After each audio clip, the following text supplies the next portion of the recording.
everybody, it's Eric Pappenfuss. It's Friday, so it must be a buy day, and today we are in Philadelphia at the wonderful Carpenters Hall.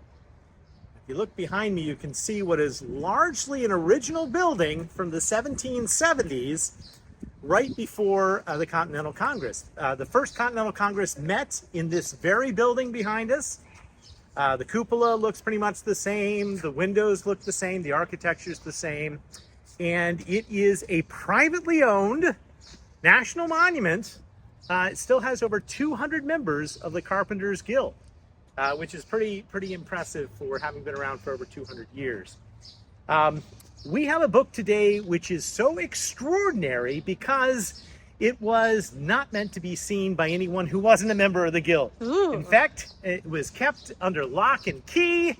And it was, if a member of the Guild died, a committee was established to go to the widow's home and retrieve the book.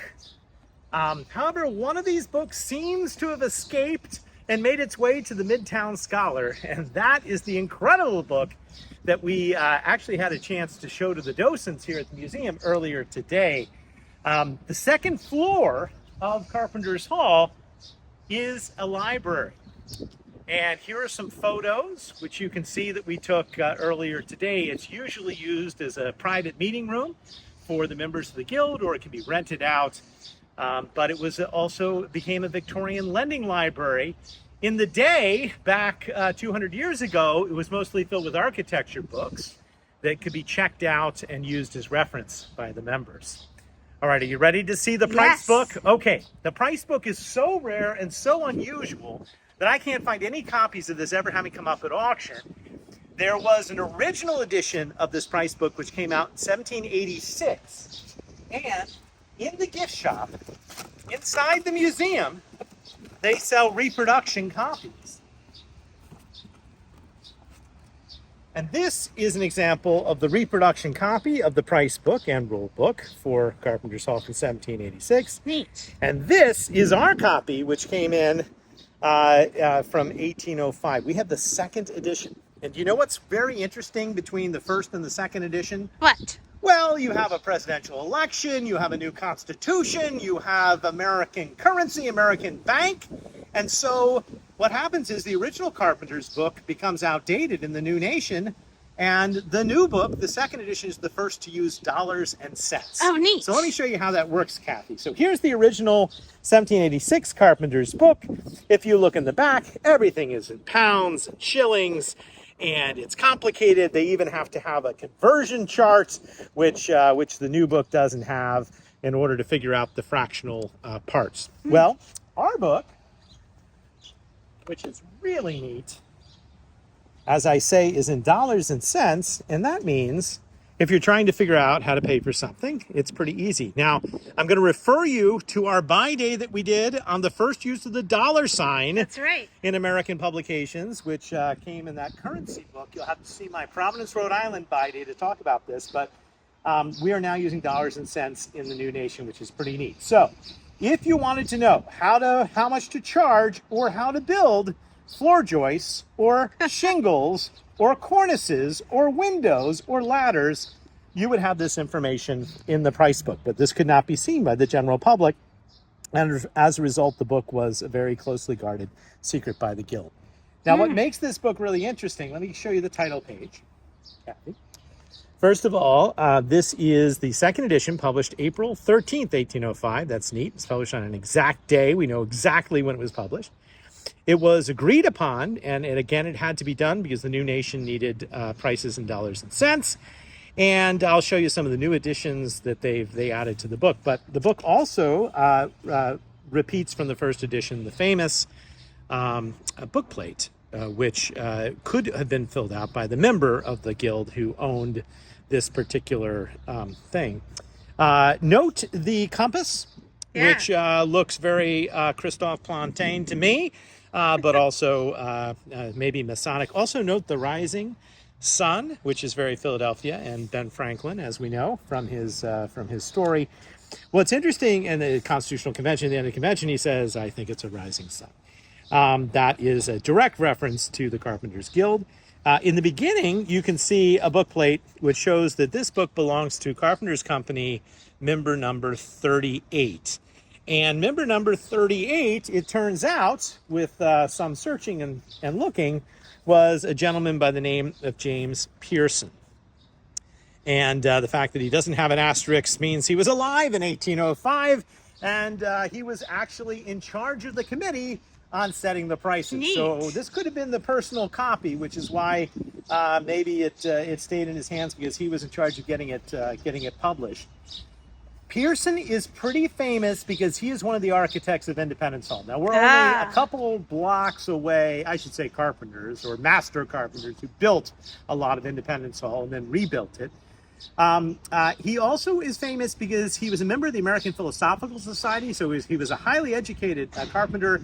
And in 1769, there was a great astronomical event called the Transit of Venus, which was seen throughout the world. And, Captain Cook saw it on his voyages, and it was certainly viewed here in Philadelphia. And he constructed a little viewing platform for watching the Transit of Venus. And he was one of the delegates who watched it. And it was on that platform, 7 years later, in 1776, that the first ever reading of the Declaration of Independence. Oh, that's fabulous. So that's James Pearson, a pretty interesting patriot. He also was skilled, and he was able to make guns and other types of support for the American Revolution. And he became a very, very important person here at the Guild. Now, why did they have a price book? Well, the real intent of the price book was, the real intent and meaning of what hath been done is that every gentleman concerned in building may have the value of his money, and that every workman may have the worth of his labor. Right? So it's about having a trade which is paid properly for the work that is done, and in which nobody takes less, which seems like a pretty good rule. I also want to note that the second edition has the new Articles of Incorporation for the company, which were not part of the original first edition.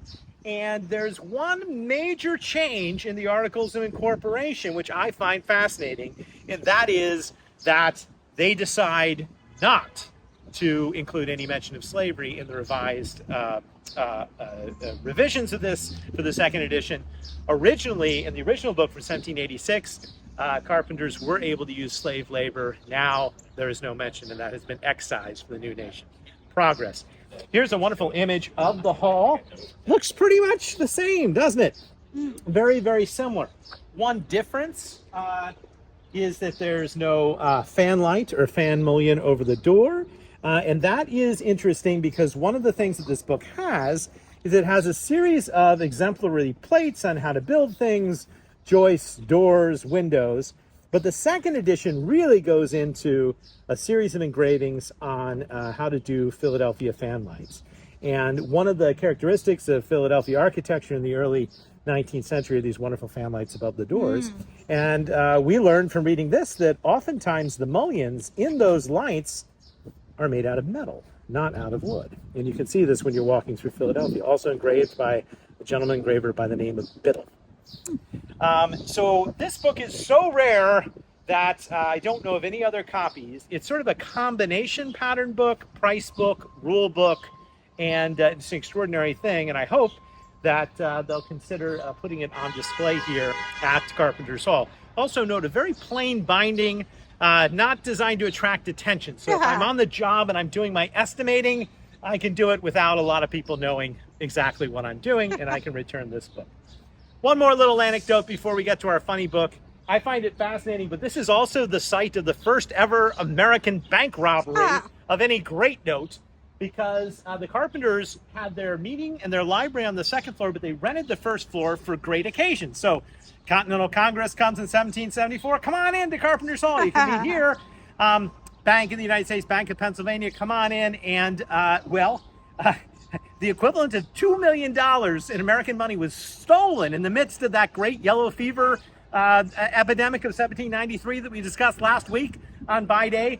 And they blamed the guy who made the locks on the safe, whose name was Pat Lyon, who was a blacksmith in Philadelphia. They threw him in jail, but it turns out it was an inside job. It was a member of the Carpenters Company that secretly stole the $2 million and then deposited it in another bank down the street. And Pat Lyon was eventually redeemed, and he is the subject of a very famous John Nagel painting at his forge, working on iron, which is considered a true image of the early American Republic. So the site of the first bank robbery. Should we have a funny book just real quick to end us up? I wanted something having to do with architecture. I'm not going to go into great depth here, but I think this book speaks for itself. It's 50 Shades of Gray. And it is just one shed after another, all in gray, as described here. Erotica for the not too modern male who much prefers his sheds. 50 Shades of Gray.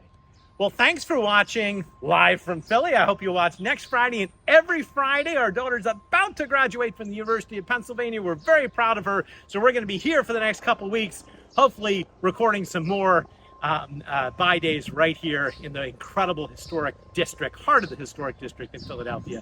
So watch next Friday and every Friday at noon for more adventures in the world of books.